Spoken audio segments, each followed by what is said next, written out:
You're listening to X-Posure on Radio X. I'm John Kennedy, and that is Biffy Clyro with North of No South. It's the opening track to the brand new album, A Celebration of Endings, and we're celebrating its release today by talking to Simon Neil from the band, who's going to talk us through the whole thing, track by track. We're going to play the whole thing. Fantastic. Simon, so good to see you. Now, I should explain that we're not in the same room. You're in Scotland, and I'm talking to you via Zoom.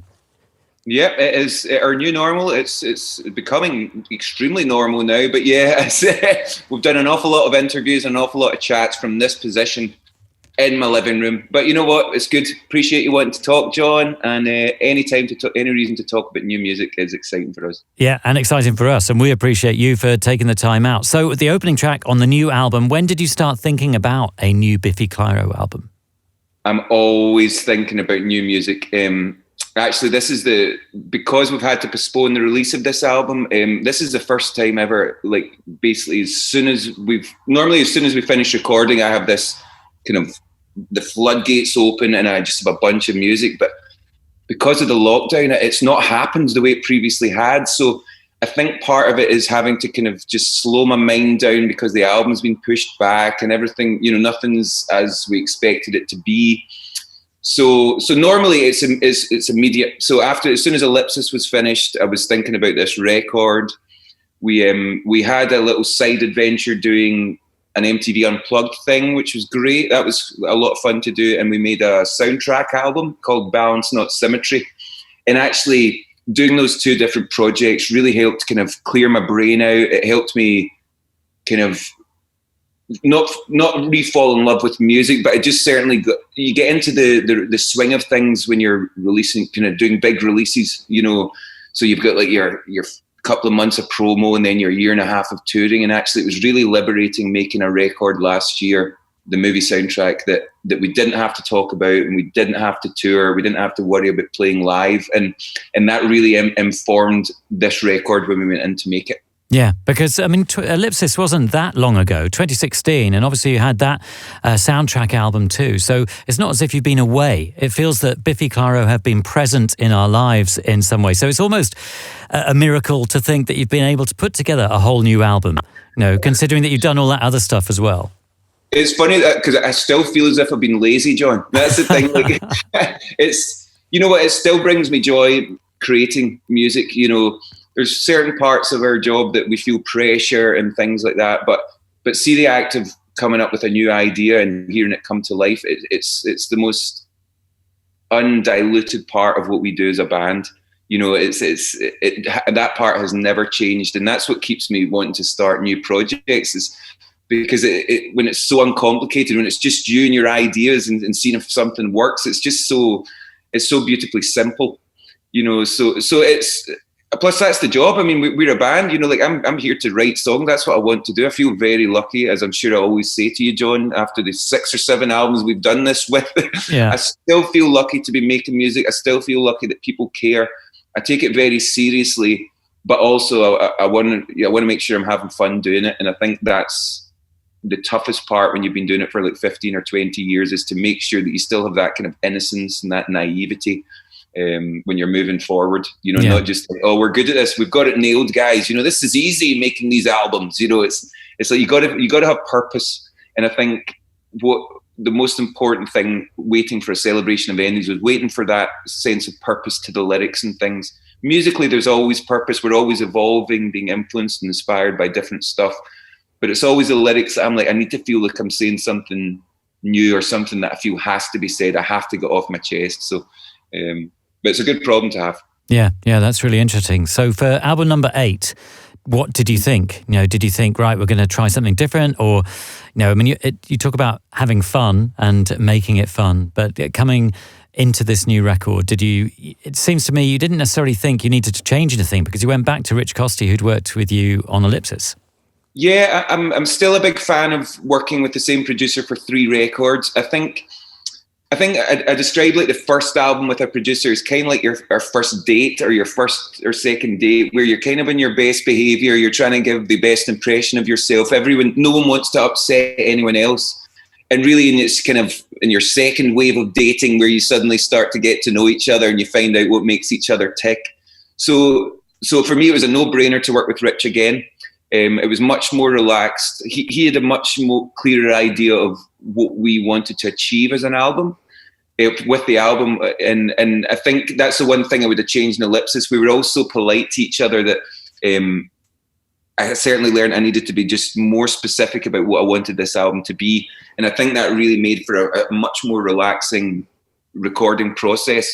On Ellipsis, it was pure experimentation. Like we didn't know if we were going to use real drums or real guitars on any song. We really wanted to embrace the studio, and this time I think we managed to hit that balance of experimenting in the studio, but still keeping the essence of us as a 3-piece rock band, because I kind of feel that you have a 10-year period in your life where you take all your influences kind of come on board, and that becomes the foundation of who you are as a person, whether it's creativity or not.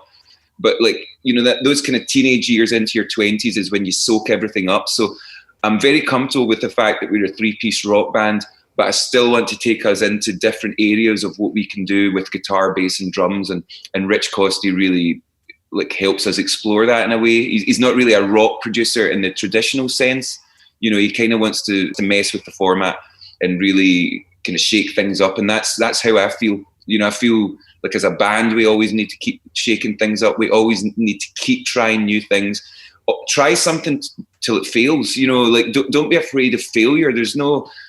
You can't make a fool of yourself in music. That's why I truly believe if something is either feels good or it doesn't, and there's no right or wrong way to do things or to get there, and that's a spirit we have to maintain, because obviously we could go in and make a record, we could write 12 songs, it'd be great, it would sound like Biffy, but there needs to be just that spark and that twist to it that makes it the new Biffy record, that makes that 2020 record rather than a 2010 record or something. Yeah, that's really interesting. I mean, it really is a pretty varied album, and the 2 opening songs illustrate this very nicely. So we've just heard North of No South, which could be like Fugazi or something like that, and then it's followed by The Champ, which has all these strings on it, and so we'll talk about that in just a sec. North of No South, what's going on there? And it's got a very heavy ending.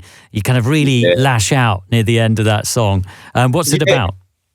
I guess the song is kind of about losing faith in your leaders to a certain extent. The whole album, it kind of is a reflection of my thoughts about the way the world is going, and the things that I feel that I cherished growing up, like empathy, community, like virtues, basically.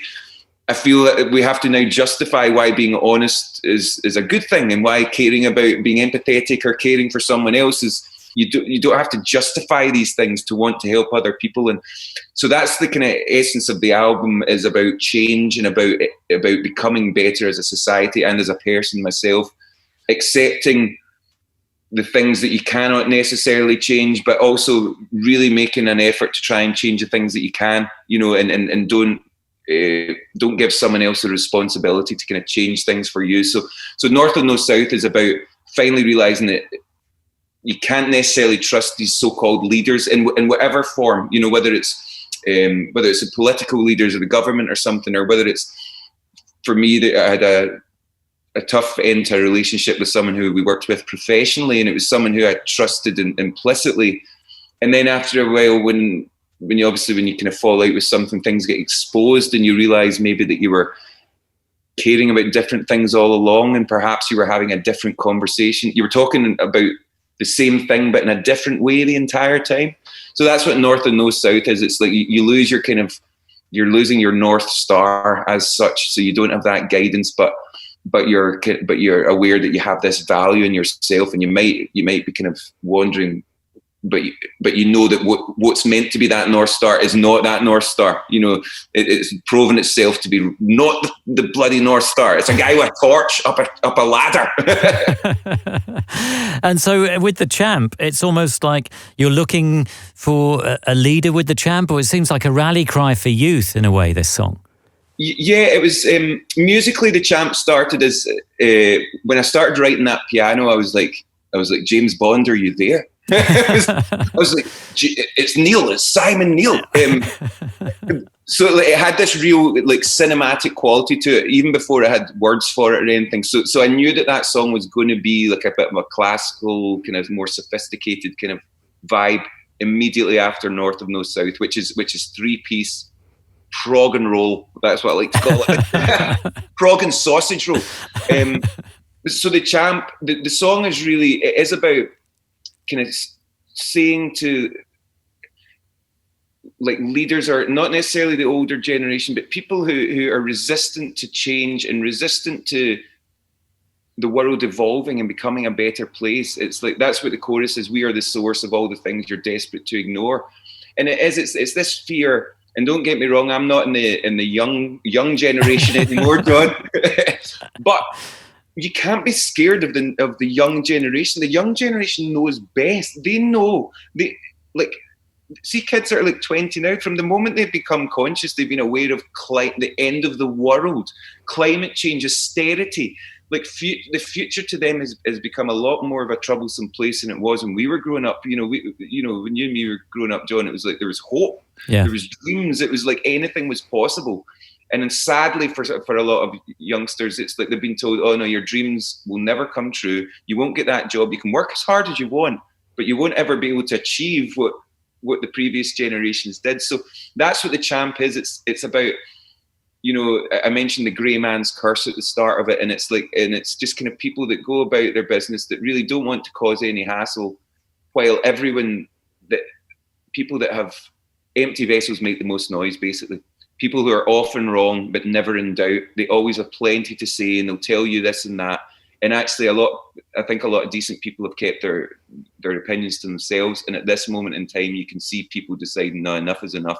We need to let the leadership or whatever, or know where we stand, and that we will not stand for the world going in this direction. So that's what that song is. There's a line on it. Your reality has washed up on the shore, and and that specific line is about that young refugee boy who was photographed on the beach. Remember, like 6 years ago or something. He was like a 5-year-old boy, and the government never at that point had been going, yeah, we don't want to help, and then suddenly David Cameron sees this picture and goes, oh, we'll do whatever we can, and it's like, oh yeah.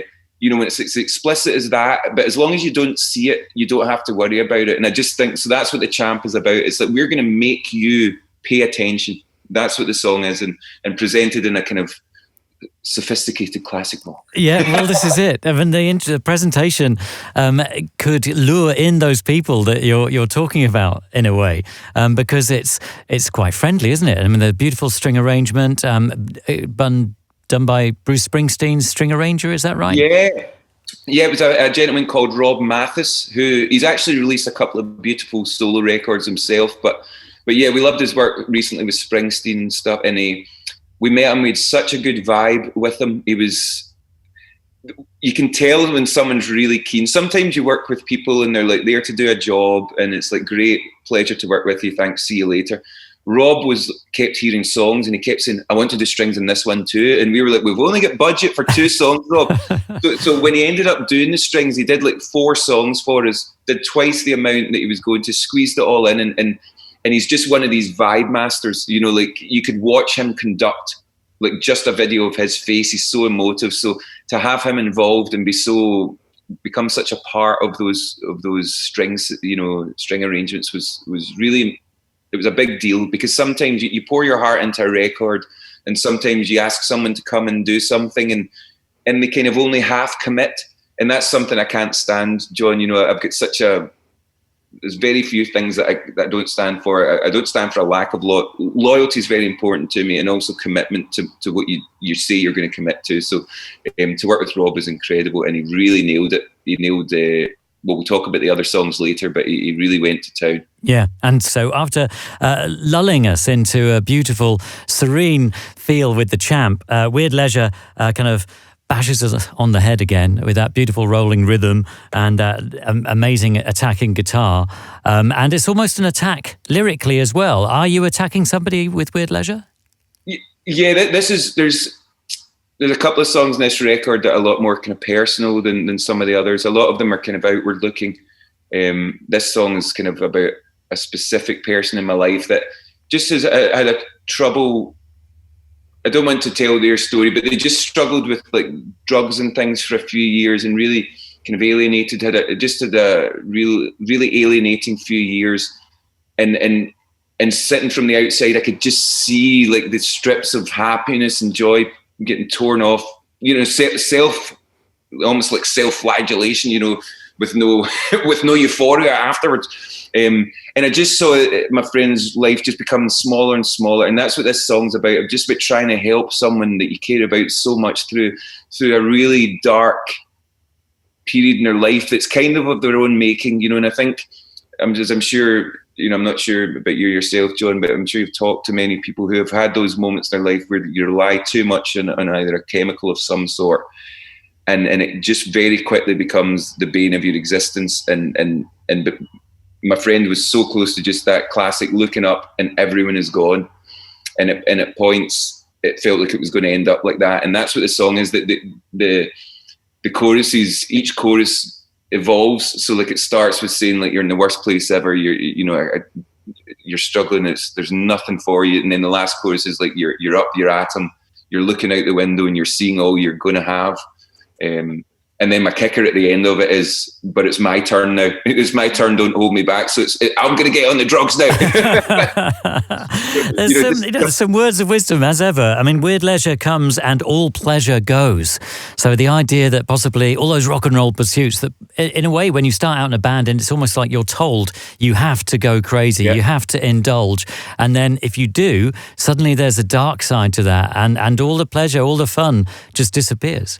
It really does. It really does, because no one starts partying, for want of a better phrase, thinking they're going to have a terrible time. It's brilliant fun. It's brilliant fun for quite a long time, and then suddenly you try and come up for air, and it's impossible. And the title "Weird Leisure" is a straight. We've all probably been there to a certain extent, but it's a strange way to like spend your free time. Really, when you think about it, taking drugs, like you're imbibing things through weird orifices, whatever your orifice, your choice.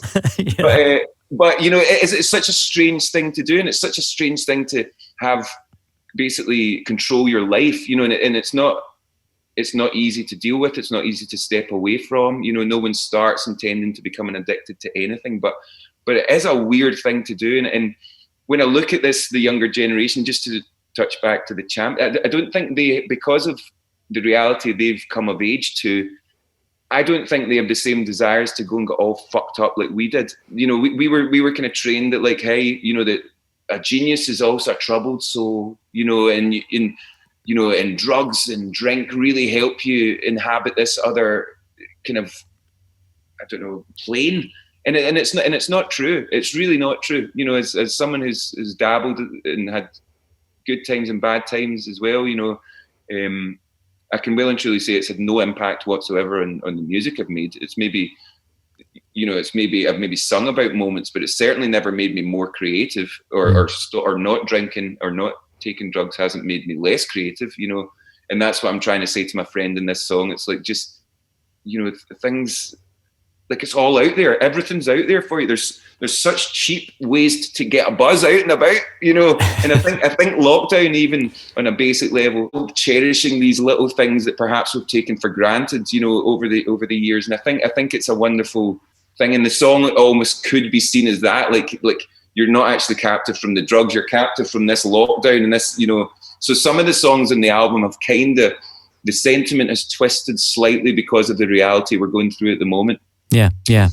Which links nicely into tiny indoor fireworks, because you could say, oh, well, that's about enjoying what you can do inside, possibly. It's an interesting song, isn't it, Tiny Indoor Fireworks, because it's a sound that I don't think Biffy Clyro have explored that much, because it's almost a kind of pop-punk kind of sound. It is, so it's probably as close as we would get to like a Weezer or a Green Day song. And actually the kicker for me that made this song just the right side of that was Ben's wonderful drum intro, where the intro's in 7 and rather than like most pop punk would be 8. So it's, again, our usual kind of Biffy way. It was really important to twist it and not just make it that, all right, here we go, one of these. But there's a real joy to this song. It's kind of, the song is about just trying to do the right thing. However you get to that point. At certain points in my life, I've taken medication and things to try and get in the right positive headspace or mindset. And it can just be, sometimes you can just feel that you're trying your hardest to do the right things by people around you and by yourself, but yet everything goes wrong. And that's kind of what the song is. It's about trying to do the best. It doesn't happen, but you have that hope. You know, you pray for the better days. You're going to keep trying. You're going to keep slogging away to try and just bring that moment of joy. And it probably, again, could slightly apply to the moment. But for me, it's more about, it's about my actual headspace. The tiny indoor fireworks are about, sometimes I'm going to sleep, I'm sure a lot of people are like this, your mind just won't stop and you feel that your synapses are firing off and like you're wondering where all these thoughts are coming from, and the more you think I want to calm down, you can't. So that's kind of what it is. It's just about trying to kind of take control of your mind, and even when things don't go well, just still try and have a positive outlook, which if I'd said I'd written a song with that perspective 5 years ago, even 5 years ago, John, I would have said, no chance. Positivity be damned. Well, I'm pleased you have. It's a good thing. And it's a good look. You wear it well. Worst type of Best Possible has such a big beginning and then kind of slows down, and then the big ending comes in and you go completely berserk. What are you trying to do with all those kind of changes going on? Whenever I write a song, I never want it to just be one kind of angle. Like musically, I think part of what we do and what Biffy do that's special is that we do manage to bring disparate elements of a rock band into like a song that maybe shouldn't work. Now, for me, this song, it was always going to be sandwiched by these riffs of doom. I mean, like, I'm such a big fan of doom metal anyway, and it's just, there's always these types of music that inspire you over the years, and it's just finding these moments that you can embrace it more. So for me, because the actual song is kind of like this groove, it's like a groovy song, and it just needs a, hey, listen to, so for me, it's that kind of exclamation that makes people go, whoa, what have we got here? And then you sink into this really comfy ride. So it's almost like starting almost, like I kind of almost visualize going in the Channel Tunnel, almost visualize like you're kind of, maybe it's the opposite of the Channel Tunnel, where you're in the darkness at the start and it's just oppressive and heavy and dense. And then it opens up to this kind of wispy light musicality in the middle, and then takes you back into the density at the end. So, but yeah, it's an embrace. We're embracing my love of extreme metal, I guess, at the intro and outro. Yeah. And it just felt the song needed to climax in a way that suited the sentiment of it. Cause it's, again, the chorus, it's, I say about, I'm holding out for grace and peacetime, and I'm kind of waiting for something positive to come, but I'm not deluded. The last line of the chorus is, you can move to dreamland, but I'm holding out for change. And I think that lyric kind of reflects a little bit in the music as well. The way it does, we're waiting for that change at the end. We've introduced it at the start. It's possible. You can make the change. And that's where musically we make that change back to the intense and dense outro, I guess. But it's almost a flip side to Tiny Indoor Fireworks. That's about trying to maintain a positive attitude. This is about trying to find a positive outcome, but not necessarily maintaining the positive attitude. It's like, we'll do whatever it takes to get to this change that we so desire. Yeah. Again, it's kind of about just the way. I just felt like things in the last 5 years, even musically and things, a lot of things that were being embraced and cherished were not things that I necessarily agreed with. And I just feel like a song like this as well is about, well, no, I want to wait for the world I want to be a part of, whether it's a cultural world or musical world or, or just society in general. And all these kind of thoughts have become bigger and bigger because of what we're going through at the moment. I didn't sit down and write these songs and think society means this, I think that's a dangerous way to write any music, but just the layers of the words, it's just bringing different meanings to all of it, and I think we are, I love the phrase, the worst type of best possible. It's like, it's such a kind of contradiction, but I think everyone kind of knows what I mean. We could equally have been the best type of worst possible. Right. We've all been there where you're like, oh, well, all right, I tell you what, we've done as good as we can do in this situation. It's that kind of vibe, and it's like, no, that's not good enough. Yeah, yeah. So this really is an album of contrasts musically, and I love the way that you're kind of trying to articulate some of these ideas musically as well as lyrically, and Worst Time for Best Possible does that really well. And then you contrast it with space, and we go back to the piano, and more strings come in, and are these more of Rob's arrangements? Yes, yeah, Rob Mathis did all the string arrangements on this record, and the song Space, it's probably one of the kind of politest and sweetest songs I've ever done. It's probably the most traditionally, it's a love song. Sometimes I would have been a little bit scared of putting a song this sweet. I think this record can handle it. I think the journey that we take the listener on, I think it needs a song like this. But it almost sounds like it could be a Disney song. And so I'm just so, it's one of the kind of sweetest sentiments I've ever sung, I think. And it's not particularly from like a personal point of view. I've never had distance from my wife. I've been lucky that apart from being on tour, but I've been lucky that I've been with my wife for a long time. So it's not this love longing that I've been experiencing myself for like 20 years, but it's just that thought of just being apart from someone that you've shared so much with. And almost it could apply to like a friendship type thing where I've got friends that I've got all over the world that I've known really, really well. And when you see each other, it's like you're immediately back to that moment of just, you can be immediately honest, and you don't have it with everyone that you're friends with. I'm sure there's, you'll have some old friends that you can do that with, John, and some that you can't.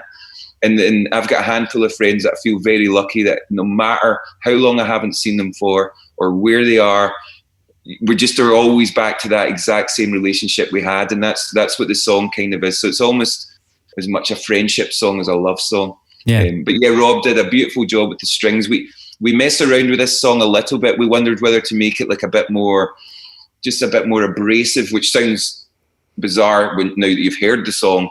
But we messed about with this, experimented a little, and actually every time we came back to it, it was like, this just needs to be guitar, piano, drums. It's like there's a reason that some of these cliched, classic, big ballad songs work, and it's because it just makes you feel something. And that's what it did. As soon as we put the strings on it, we were like, well, this is a bit obvious to put strings on it, but my God, it's making the hairs in my neck stand up, and that's all you can judge yourself off, Totally. It sounds absolutely beautiful. And End Of is another contrasting track to Space, which we heard before, and it has such a great ending as well. And I mean, I love the fact that you start the song with, this is not a love song, having sung us a love song before that, but also, again, kind of exploring new territory, because as it opens up, it kind of reminds me of bands like Bauhaus or Sisters of Mercy, or that of almost like the kind of goth end of post-punk,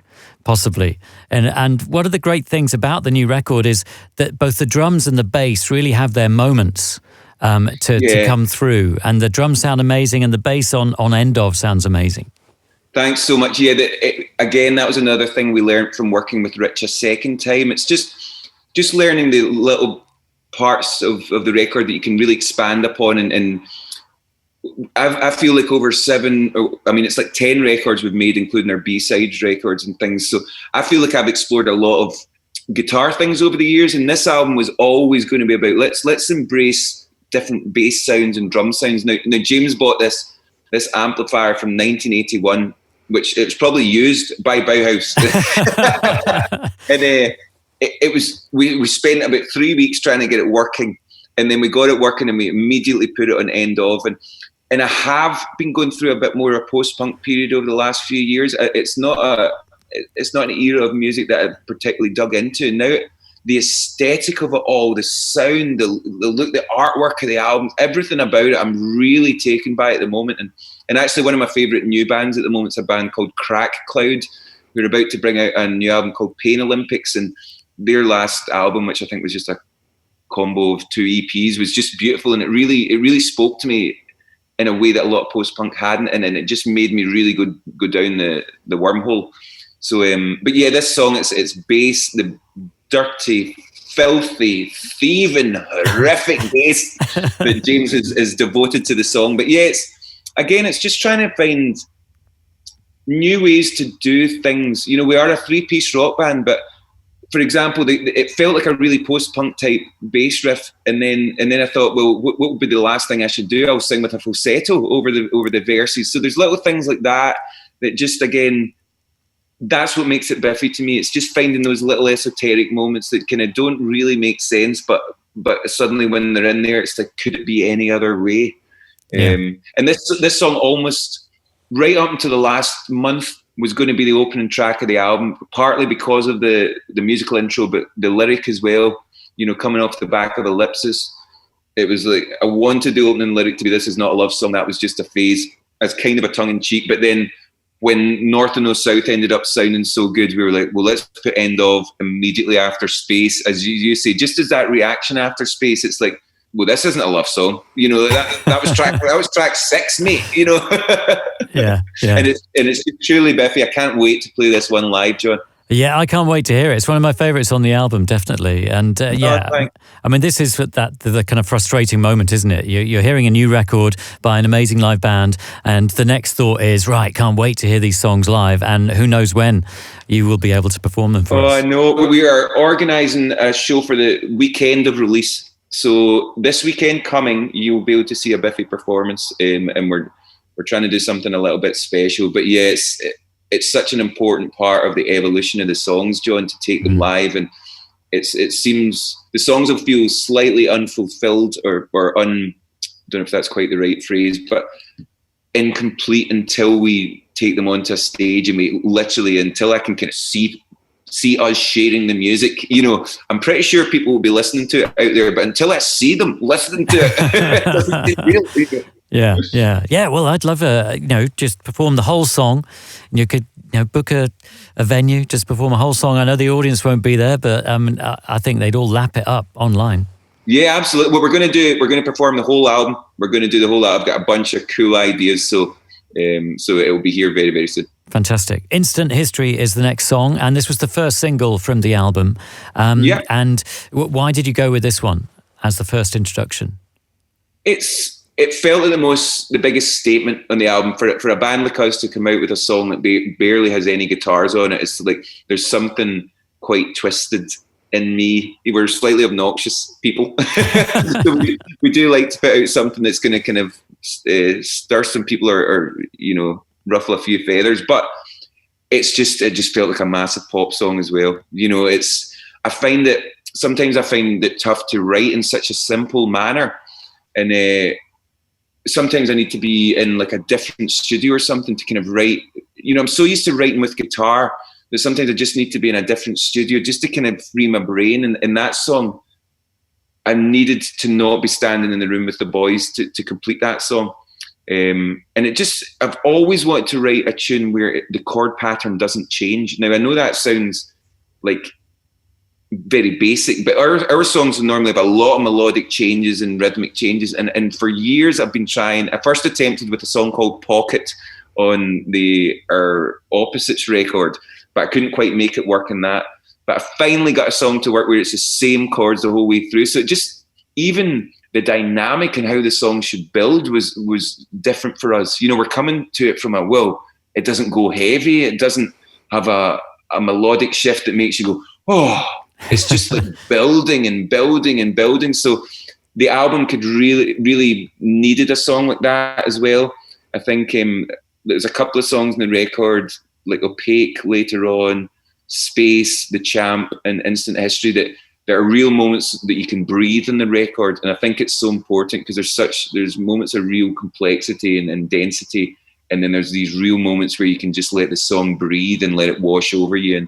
And so Instant History, it feels very triumphant for us as well. Yeah. I've no idea how I'm going to sing this one live though, because I'm going like that with my right hand on the guitar.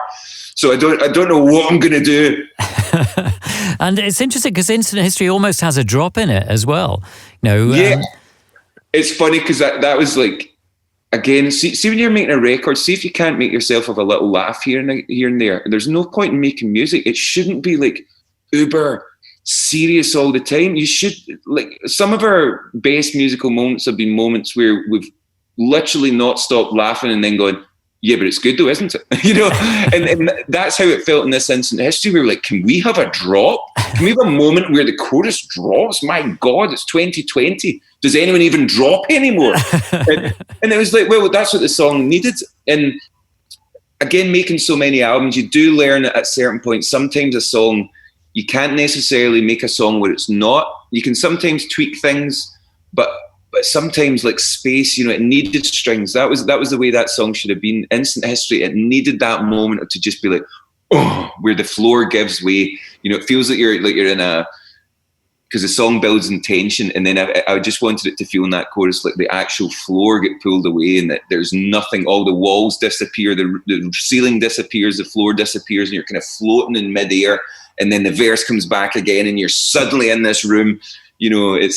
I think I tend to visualize the sonics more than I've appreciated over the years. I think I visualize how a song should be more than I thought, actually. Yeah, no, that's great. And I love the idea that people might be saying, oh, the greatest Instant History, can't wait for the drop, I know.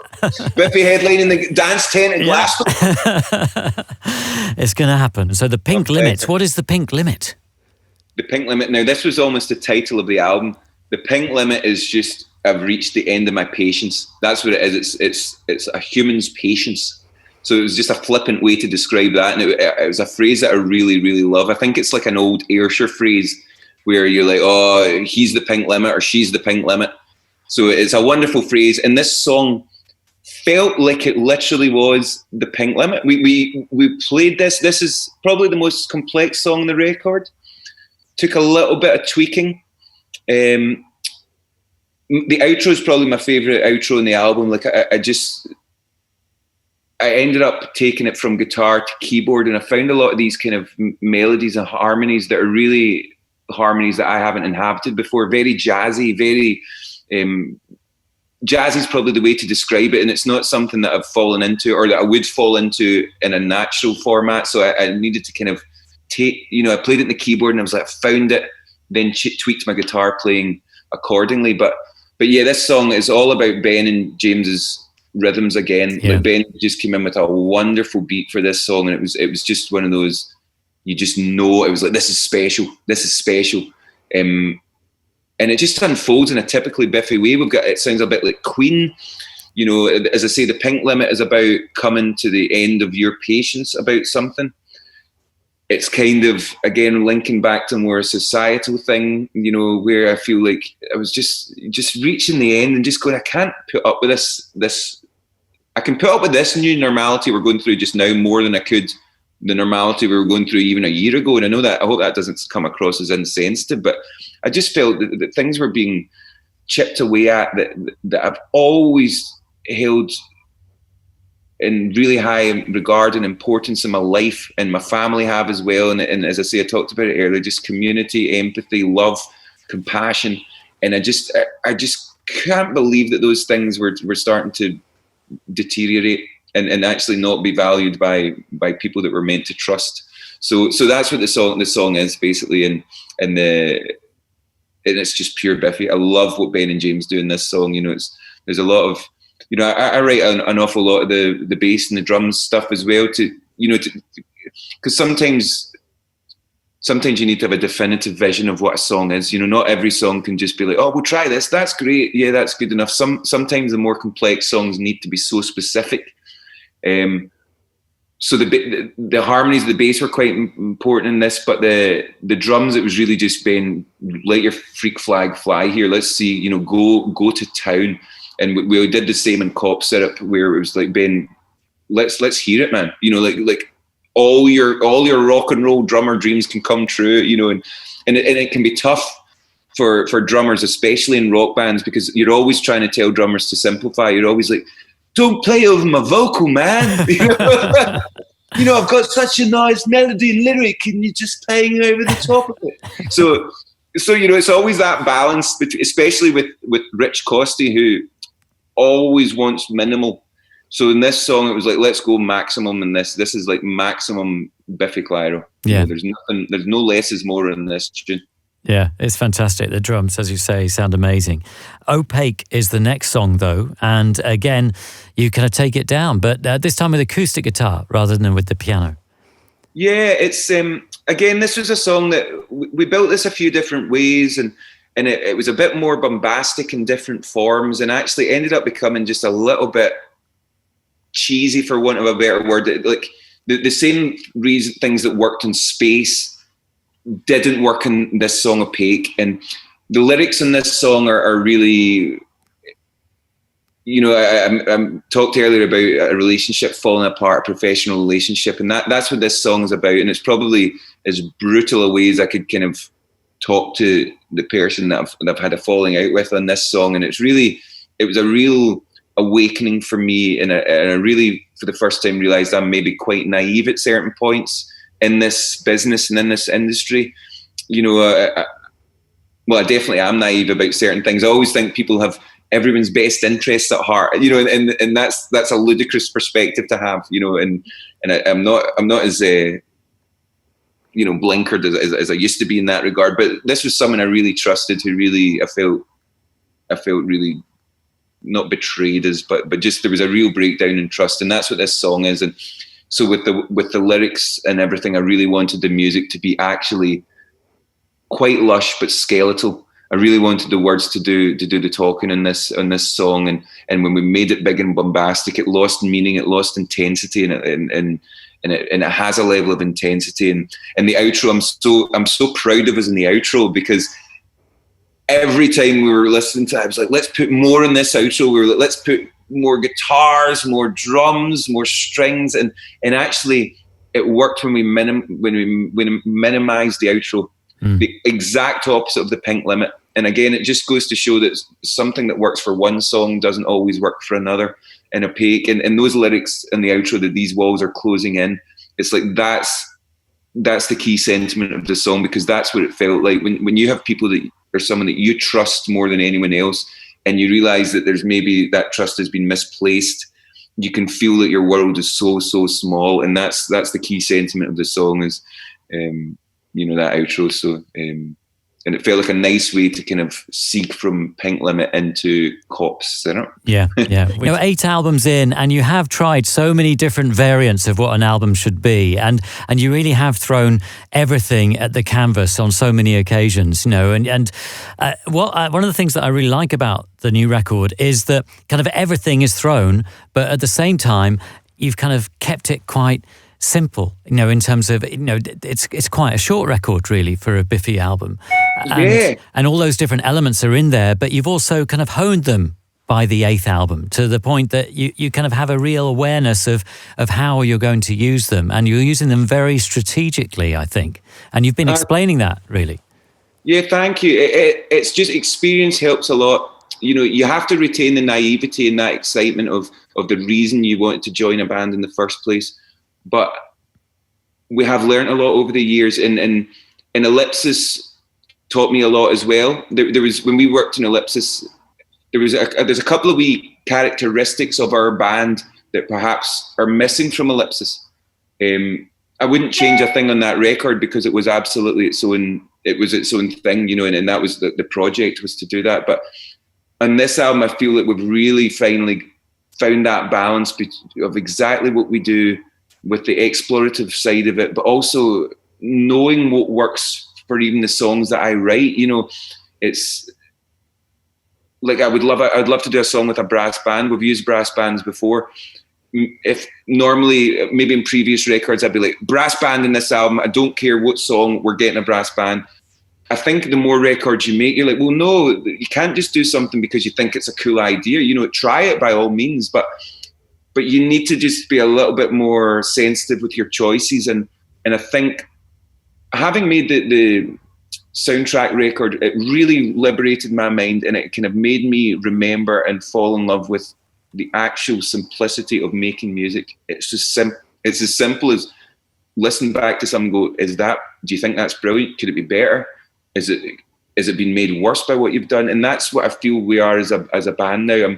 I'm confident as a songwriter, but I don't think every song I write needs to be heard. You know, I'm not like, oh, I've written another song, it's amazing. It's like there needs to be purpose. Yeah. We're a band that puts out records. There needs to be evolution all the time.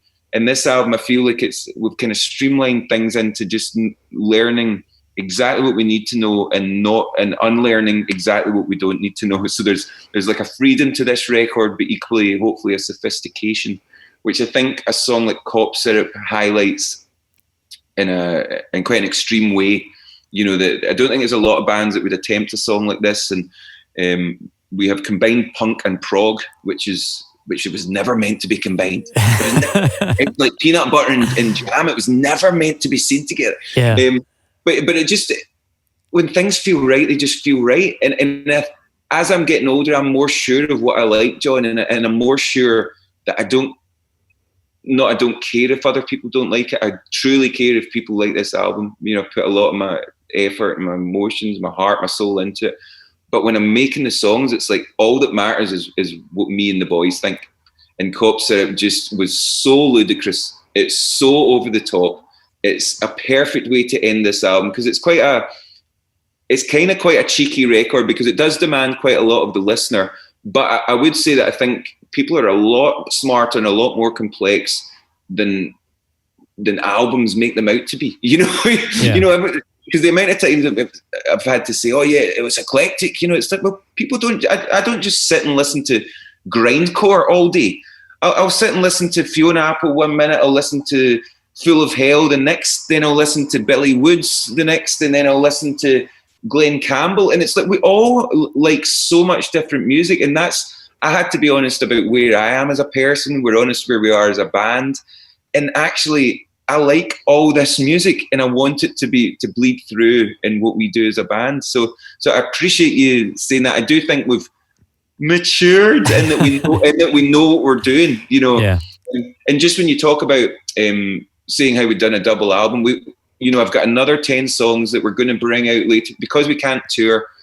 We're going to do another 10 songs that we'll hopefully record by the end of the year and have out sometime soon, because we just can't not make music, and we've already got a bunch of songs that feel really, really, that were kind of part of this project. They're not like the next step, but they're really, really fantastic songs, and I can't wait to just go in and record them. So it's just finding ways to stay creative without feeling like you're doing the same thing all the time, you know, and that's a constant balance between comfort and discomfort. You know, you kind of need to be in that middle ground, you know.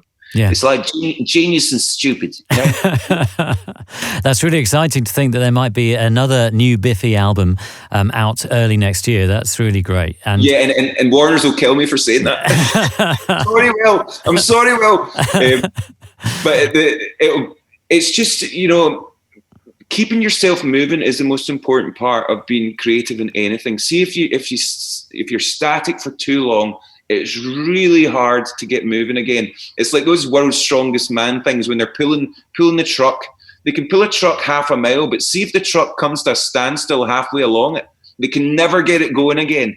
And that's what I truly feel as a band. You got to keep things rolling. Not everything will make perfect sense, but if you stop for any period of time, it's just over. It's just over. The growth stops, evolution stops, the enjoyment stops, and for better or worse, I will not let that happen to our band. You know, like I truly won't. If I felt like that was happening, we would honestly just give up. It's like, I don't see the point. There's plenty of amazing bands out there that I love. The world doesn't need new albums or new music, but if you think you've got something to say and you get something to contribute to the world, then keep on doing it. And I most certainly will, and so will the boys, until we feel that we've got nothing left to offer, you know. Fantastic. That's great news. And you can really hear that you were having a ball making a celebration of endings. You can hear it in all the songs, but particularly in Cop Syrup, I think, you have a lot of fun. And I think eventually when you do get to perform this one live, there's going to be, well, even for the record, people are going to be singing along to certain phrases in this song with such passion that it will be absolutely fantastic. Punching the air. So. Yeah. I hope so. This was the one. Rob Mathis obviously did the strings in this as well, and we recorded all these strings in Studio 2 in Abbey Road, and that's obviously the room where the Beatles did all their stuff. And there was a couple of moments, even after doing this for like however many years, John. There was a couple of moments where I was just looking at the orchestra playing a piece of music that that's come into your head, and someone's translated it for the orchestra, and it's like an outer body experience. There's these moments that you cannot truly explain.